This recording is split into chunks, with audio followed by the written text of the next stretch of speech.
संदीप सोमनाथ लड्डा जी। महाराज कोटि कोटि। श्री हरिवंश महाराज जी। महाराज जी, रामचरितमानस जी में रामचंद्र जी के रंग का वर्णन नील सरोरहूं श्याम तरुण अरुण बारिज नयन करहूं सो मम उर धाम सदा क्षीर सागर शयन। महाराज जी, और कई जगह पर घन श्याम तथा नील वर्ण आया। इस तरह कृष्ण ठाकुर जी का रंग का वर्णन देखो ठाकुर जी के जो श्रीअंग का श्याम घन है वो प्रकृति में है ही नहीं, केवल उदाहरण मात्र दिया गया है। प्रभु अनुपम है, अनुपम माने उपमा रहित। जैसे केकी कंठाभ नीलम भगवान श्री राम के लिए आता है। कैसे? बोले केकी कंठाभ, केकी कहते मोर, मोर के कंठ में जो नीलिमा होती है ना, बोले ऐसे। बोले कैसे? बोले घनश्याम घन मेघ जैसे, नवनीरद घनश्याम। नवनीरद नवीन मेघ एकदम प्रकट हुआ बरसने को जैसे, वो श्याम रंग। ये कोई भी भगवान के श्रीअंग की श्यामता को, भला प्रकृति का रंग चिदानंद रंग कैसे हो सकता है? तो वास्तविक जो भगवान की श्यामता, एक बार हमको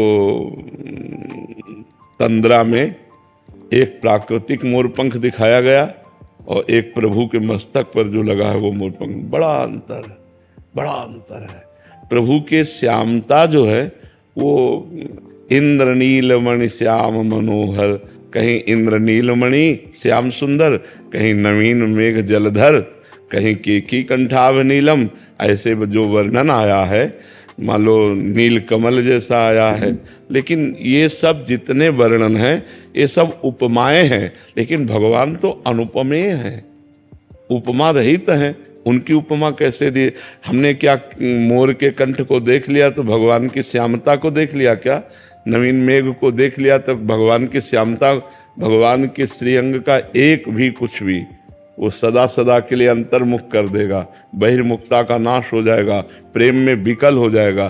तो ये सब जितने उदाहरण दिए गए हैं ये सब ऐसे दिए गए हैं जैसे चंद्रमा वृक्ष की डाल के ऊपर एक हाथ देखो, डाल से एक हाथ देखो दिखाई दे रहा है, तो क्या डाल के एक हाथ ऊपर चंद्रमा है?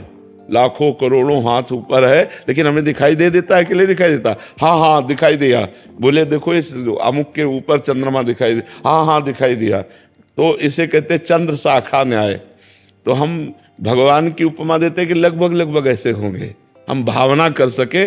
बकाया सही जो रूप है भगवान का वो प्राकृतिक कोई उदाहरण ही नहीं बैठता, वो अनुपम है। वो जब श्यामता हमारे बसेगी तो गोपीजन क्या कह रहे हैं? जित देखूं तित श्याममयी है। अब तो कुछ दिखाई ही नहीं देता, जिधर देखूं वही श्याम सुंदर, वही श्याम सुंदर, वही श्यामता। ऐसा लगता है पूरी सृष्टि में श्यामता की बेली बो गई है, क्योंकि अपनी आंखें श्याम रंग से रंग गई।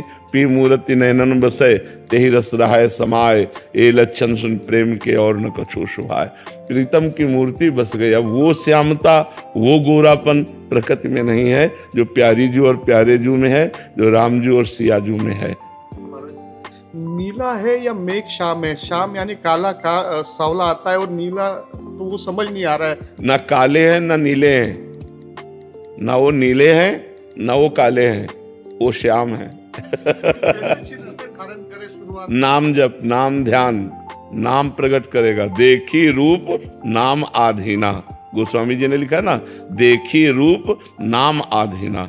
जब आप राम राम राम राम रटोगे तो जहाँ राम नाम का ध्यान करते हो वहीं राम जी की श्यामता आने लगेगी।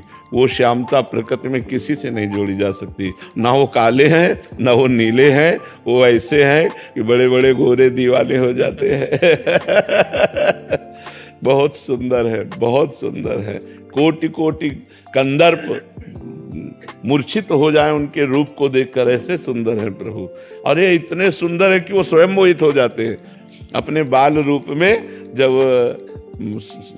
मणिजटित खंभे हैं उनमें देखते हैं तो बालक नजर आता है, तो बार बार ऐसे गले लगा ले कि इतने सुंदर है कि वो खुद अपने को गले लगाना चाहते हैं। स्वमन मन मोहन, स्वमन मन मोहन, स्वयं के मन को मोहित कर ले, इतना सुंदर रूप प्रभु का है। मुनि मन मोहन, मदन मन मोहन, विश्व मन मोहन भगवान को कहा है, और राधा मन मोहन। तो इसलिए उनका जो रूप है, उनकी जो श्यामता है, वो न नीली है न काली है, एकदम अद्भुत श्यामता। अब उस अद्भुत श्यामता को बोले कैसी है? बोले जैसे मोर के कंठ की कंठाव नीलम। बोले कैसे? उसे जैसे नवीन जलधर। अब उदाहरण में कुछ तो सूर्य के प्रकाश को हम कैसे उदाहरण दे सकते हैं, लेकिन जब हम कागज में बनाते हैं सूर्य और उसमें स्याही भरते हैं तो लगने लगता है ना ये सूर्य है, सूर्य का प्रकाश है। लेकिन क्या उसमें सूर्य का प्रकाश आ गया क्या? ऐसे ही श्यामता का वर्णन है, क्योंकि भगवान अनुपम है। तो भगवान का सब कुछ अनुपम है, उनका कोई उदाहरण नहीं दिया जा सकता कि भगवान कैसे। बोले भगवान ऐसे। ऐसे उदाहरण हो गया तो उपमा हो गई ना। भगवान अद्वितीय है, अनुपम है। समझ पा रहे आप?